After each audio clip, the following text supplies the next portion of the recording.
ఐఐటీలో triple ఐటీలో BTech చేయాలనేది మీ డ్రీమా? అయితే ఇది ఇండియాలో ఒకే ఒక యూనివర్సిటీ వల్ల సాధ్యం. అదే జేకే లక్ష్మీపతి యూనివర్సిటీ. ఇప్పుడే సంప్రదించండి. తమ్ముడు సహ ప్రచార కార్యదర్శి ఎస్ రమేష్ గారిని ఆహ్వానిస్తున్నాను. తల్లి తమిళానికి వందనం. నా ప్రాణమైన నాయకుడు తలపతి గారికి ప్రాణవందనం. మా నాయకుడికి జన్మనిచ్చిన తల్లిదండ్రులకు, ఈ వేదికపై ఉన్న మిత్రులందరికీ నా వందనాలు. ఒక గొప్ప విప్లవం, ఒక ప్రజా విప్లవం, రాజకీయ విప్లవాన్ని తమిళగ వెట్రి కళగం అనే ఉద్యమం ద్వారా తలపతిగా ముందుండి మన నాయకుడు నడిపిస్తున్నారు. మనమందరం అందులో పయనిస్తున్నాం. విప్లవం సాధారణ పదం కాదు, అది ఒక శక్తి, ఒక భావోద్వేగం, ఒక మార్పుకు నాంది, అంతం లేని ఒక ప్రయత్నం. అసలు ఈ విప్లవం ఏం చేస్తుందో తెలుసా? ఈ విప్లవం అణచివేతలను అణిచివేస్తుంది, అన్యాయాలను నాశనం చేస్తుంది. ప్రజల మనసుల నుండి ఈ విప్లవం మొదలై అదే ప్రజల సంక్షేమాన్ని మెరుగుపరుస్తుంది. ఇటువంటి గొప్ప విప్లవంలో మన నాయకుడు మనల్ని కూడా ఒక భాగంగా మార్చారంటే మనం మన నాయకుడికి తిరిగి ఏం చేయబోతున్నాం? నాయక, ఒక్క విషయం మాత్రం చెప్పుకుంటున్నాను. ఈ విప్లవం విజయం వైపు చేరే వరకు ఒక్కరోజు కూడా మార్గం తప్పము, దారి తప్పము, ఒక్కరోజు కూడా కళ్ళు మూసుకోమని ఈ వేదికపై నేను గట్టిగా చెప్పుకుంటున్నాను. సరే, ఇప్పుడు విప్లవం అవసరం ఏంటి? మన నాయకుడు ఎందుకు కావాలి, మన కళగం ఎందుకు కావాలి అని చాలా మంది అడుగుతారు. వారికి మనం చెప్పడం కంటే ఈ రోజు ప్రజలే సమాధానం చెబుతున్నారు. ఏం చెబుతున్నారో తెలుసా? కడుపులో ఉన్న ఆడపిల్ల నుండి వయసైన అవ్వ వరకు ఆడవాళ్లకు భద్రత లేని పాలనను నడుపుతున్న ఈ పాలకులు మాకొద్దు. తమ ఇంటి ఆడవాళ్లకు అన్నగా, తమ్ముడిగా, కొడుకుగా భద్రత ఇవ్వడానికి మా నాయకుడు తలపతి గారే కావాలని ప్రజలు గట్టిగా కోరుకుంటున్నారు. ప్రతిరోజు ఘోరమైన హత్యలు, దోపిడీలు, ఇంకా లైంగిక నేరాలు జరుగుతూ ఉన్న ఈ సమాజంలో శాంతి భద్రతలు కాపాడకుండా చోద్యం చూసే పాలకులు మాకు అవసరం లేదు. ప్రజలను కంటికి రెప్పలా కాపాడాల్సిన మా నాయకుడే ముఖ్యమంత్రి కావాలని ప్రజలు అంటున్నారు. తమిళనాడులోని యువతను అంతా చదివించడానికి విద్యా సంస్థలను ఏర్పాటు చేసి వాళ్లను పెంచాల్సిన తండ్రులందరూ యువతను నాశనం చేయడానికి మద్యం దుకాణాలను తెరిచి వీధులన్నీ మద్యం దుకాణాలతో నింపి యువతను నాశనం చేస్తున్న తండ్రులు మాకు అవసరం లేదు. మత్తు పదార్థాలను అదుపు చేయని తండ్రులు మాకు అవసరం లేదు. ప్రతి ఒక్క కుటుంబంలో ఉన్న తల్లుల ఆస్మాక్ అనే యముడి రూపంలో తాళిబొట్లను తెంచేస్తున్న ఈ పాలకులు మాకు అస్సలు అవసరం లేదని, కుటుంబంలో ఒకరిగా ఆ కుటుంబ పెద్ద కొడుకుగా నిలబడి మమ్మల్ని కాపాడటానికి మా నాయకుడే ముఖ్యమంత్రి కావాలని ప్రజలు కోరుతున్నారు. రాష్ట్రం యొక్క స్వయం ప్రతిపత్తిని అణచివేస్తూ ఒకే దేశం, ఒకే ఎన్నిక, ఒకే పరీక్ష, ఒకే భాష, ఒకే మతం అంటూ భారతదేశపు బహుళత్వాన్ని పూర్తిగా నాశనం చేస్తున్న ఈ ఫాసిస్ట్ పాలకులు మాకు వద్దు. ప్రేమతో కూడిన లౌకిక సామాజిక న్యాయ విధానాలను ముందుకు తీసుకువెళ్లేటటువంటి మా నాయకుడే ముఖ్యమంత్రి కావాలని ప్రజలందరూ కోరుకుంటున్నారు. ప్రజలను ఎలాగోలా విభజించి కుట్రలు చేసి అధికారాన్ని రుచి చూడాలనుకునే ఫాసిస్ట్ పాలకులు కూడా మాకు వద్దు. ప్రజలను ఎలాగోలా దోచుకుని ఒకే ఒక్క కుటుంబం బతకాలనుకునే ఆ పాయస పాలకులు కూడా వద్దు. ప్రేమతో, ఆప్యాయతతో ప్రజలను మనస్ఫూర్తిగా ప్రేమించే నాయకుడే ముఖ్యమంత్రి కావాలని ప్రజలు కోరుకుంటున్నారు. మొత్తానికి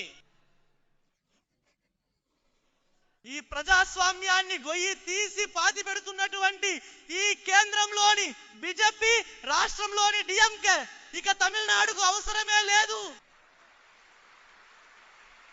ప్రజాస్వామ్యాన్ని, ఈ ప్రజలను కాపాడేటటువంటి మా ప్రజాస్వామ్య నాయకుడే మాకు కావాలి అని ప్రజలు అడుగుతున్నారు. ఇదిగోండి, ఈ రోజు ప్రజల అభిప్రాయం ఇదే విధంగా ఉంది. నాయకుడు ఎంజీఆర్ తర్వాత తన సొంత అభిమానులను, కోట్లాది ప్రజలను ఓటర్లుగా, ఈ సంఘం యొక్క సహచరులుగా మార్చగల ఏకైక మహాశక్తి ఉన్న నాయకుడు మన నాయకుడు. వెంటనే ఒక గుంపు ఓకే ఎంజీఆర్ అని బయలుదేరింది. ఎంజీఆర్ లాగా వస్తారా అని అడుగుతారు. మా నాయకుడే స్వయంగా చెప్పారు ఎంజీఆర్ అంటే ఒక్కరే అని. కానీ ఈ రోజు నేను స్పష్టంగా చెబుతున్నా, ఎంజీఆర్ లాగే ఒక్కరే, ఆయనలా రాలేరని. ఈ రోజు ఎలాగైతే మాట్లాడుతున్నారో ఇంకో 100 ఏళ్లకైనా తలపతి అంటే ఒక్కరే, అసలు నాయకుడు అంటే ఒక్కరే. ఆయన లాంటి ముఖ్యమంత్రి మళ్ళీ దొరకరు, ఆయన లాంటి మంచి పరిపాలన ఇవ్వలేరు అని భవిష్యత్తు తరాలు మాట్లాడుకునేలా మన నాయకుడు తలపతిగా ఉంటారు.